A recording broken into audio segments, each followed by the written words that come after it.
Olá, sejam todos bem-vindos à nossa aula de ciências. Eu sou a professora Elisângela. Frase do dia: devemos semear otimismo e plantar a semente da paz e da esperança. Ser dignos de fazer tudo com amor. Empenhar-nos a cada dia para sermos melhores, mesmo que os outros não reconheçam, pois bondade também se aprende. Linda reflexão da professora Lourdes Duarte. Habilidade de número 2. Comparar a quantidade de reagentes e produtos envolvidos em transformações químicas, estabelecendo a proporção entre suas massas. Tema da nossa aula de hoje, meus amores, magnetismo. Vocês irão encontrar o conteúdo no livro didático de vocês a partir da página 207. Magnetismo. O que é magnetismo? O magnetismo é a denominação associada a fenômeno ou conjunto de fenômenos naturais relacionado à atração ou repulsão observada entre determinados objetos. O magnetismo é ainda o nome associado à divisão da física responsável pelo estudo de fenômenos magnéticos. Nós temos aqui vários tipos de ímãs.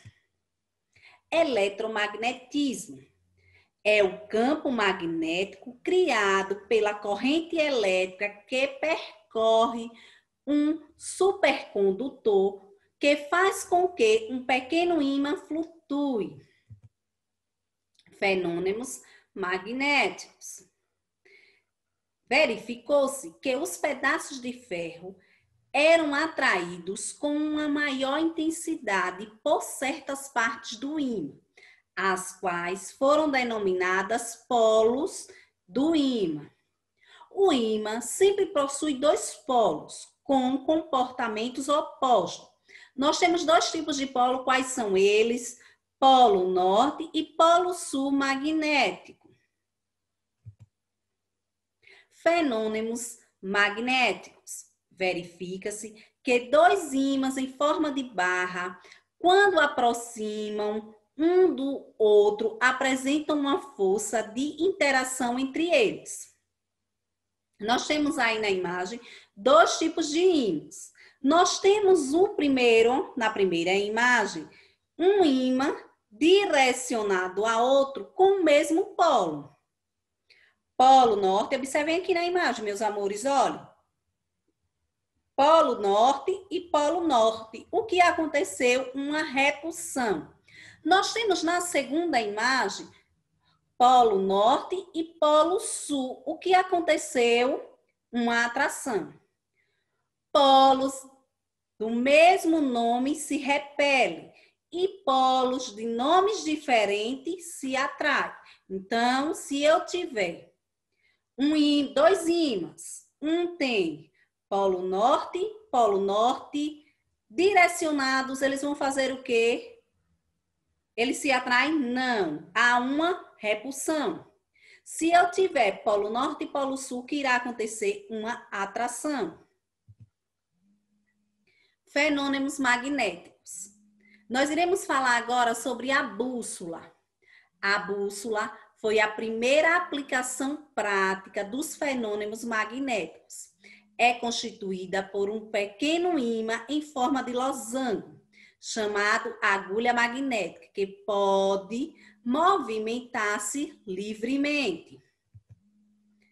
Fenômenos magnéticos, ainda nós iremos falar sobre a bússola. O polo norte do ímã aponta aproximadamente para o polo norte geográfico.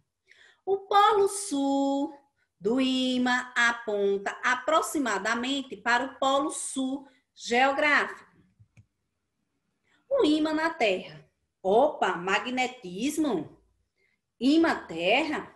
A Terra se comporta como um grande ímã, cujo polo magnético norte é próximo ao polo sul geográfico e vice-versa. Os polos geográficos e magnéticos da Terra não coincidem. Vamos lá, olhe lá, pessoal. Polo sul magnético e polo norte magnético. Propriedades de inseparabilidade dos polos. Cortamos um ímã em duas partes iguais, que, por sua vez, podem ser divididos em outras tantas. Cada uma dessas partes constitui um novo ímã, que, embora menor, sempre possui dois polos. Esse processo de divisão pode continuar até que se obtenha átomos que têm a propriedade de um ímã. Vamos falar agora sobre o campo ainda magnético. Define-se como campo magnético toda região do espaço em torno de um condutor percorrido por corrente elétrica ou em torno de um ímã. A cada ponto, determinado pela letrinha P, do campo magnético, associaremos a um vetor, que será representado pela letrinha B, denominado vetor indução magnética ou vetor de campo magnético. No Sistema Internacional de Universidades, a unidade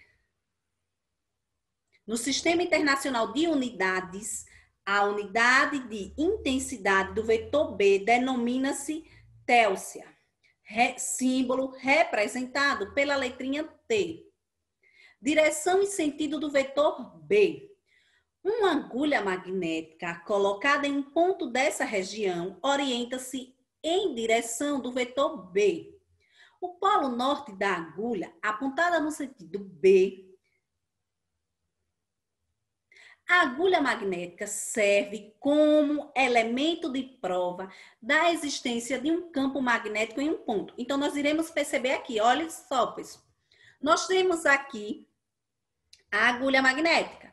Então, nós temos polo norte e polo sul. Observem aí, olha.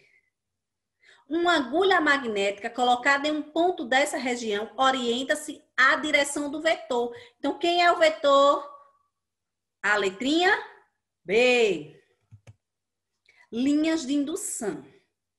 Ímã em forma de barra.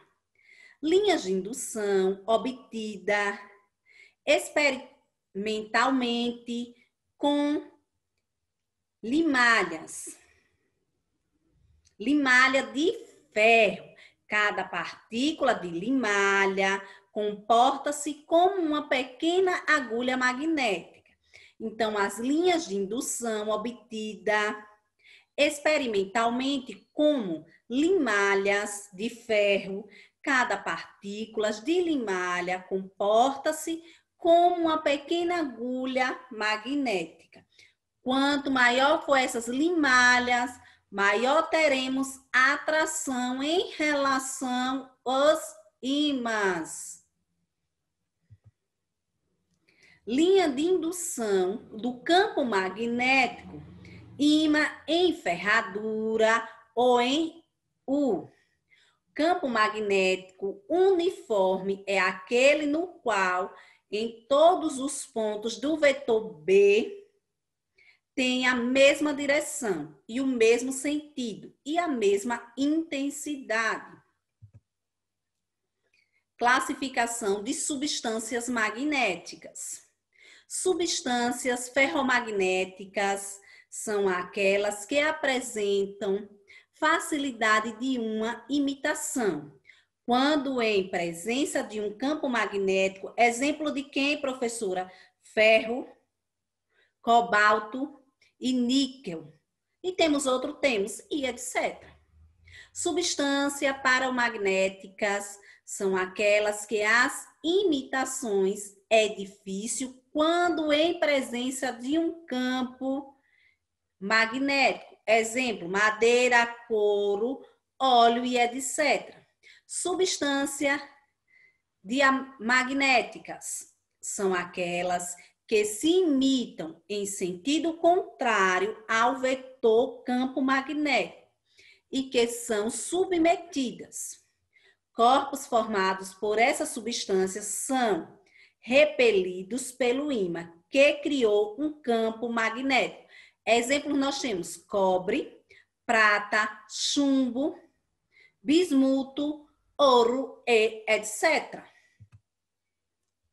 Imitação transitória e permanente. Ímãs permanentes são aqueles que, uma vez imitados, conservam suas características magnéticas. Ímãs transitórios são aqueles que, quando submetidos a um campo magnético, passam a funcionar como ímãs. Assim que cessa a ação do campo, ele volta às características anteriores. Para casa, observem o item Meus Amores e aplique os seus conhecimentos do livro didático, localizado na página 210. Exercício de fixação, que vai da 5ª até a 8ª questão referente ao assunto proposto.